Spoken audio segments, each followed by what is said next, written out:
गेल्या अनेक महिन्यांपासून पंढरपूरच्या विठ्ठल आणि रुक्मिणी मंदिरामध्ये जतन आणि संवर्धनाचे काम खरं तर सुरू आहे। या कामासाठी सरकारने जवळपास 75 कोटी रुपये खरं तर मंजूर केले होते। आपण बघू शकतो की त्या कामाला गेल्या वर्षी खरं तर सुरुवात झाली होती, मात्र आज जर आपण बघितलं तर जवळपास 70% काम हे पूर्ण झालेलं आपल्याला पाहायला मिळत आहे। महत्त्वाचं म्हणजे खरं तर या महिन्याच्या अखेरीस सध्या जे सुरू असलेलं विठ्ठल मंदिराची जी गळती होत होती, म्हणजे विठ्ठलाचा गाभारा असेल, रुक्मिणीचा गाभारा असेल, अशा वेगवेगळ्या ठिकाणी खरं तर पावसाळ्यामध्ये गळती होत होती आणि त्याचं वॉटरप्रूफिंगचं काम आता खरं तर पूर्ण होताना आपल्याला पाहायला मिळत आहे। या महिन्याअखेरीस खरं तर हे काम पूर्ण होणार आहे।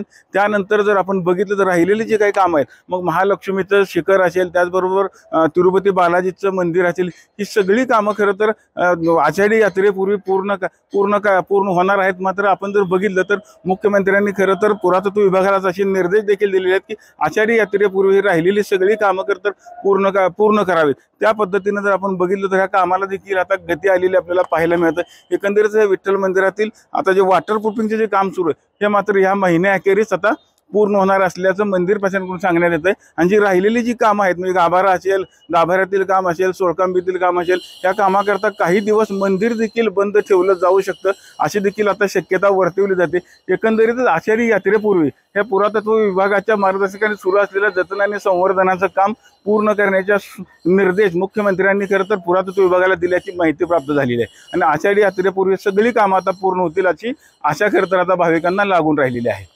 विठ्ठल मंदिरातून कॅमेरामन जगदीश सह रवी लवेकर, TV9 मराठी।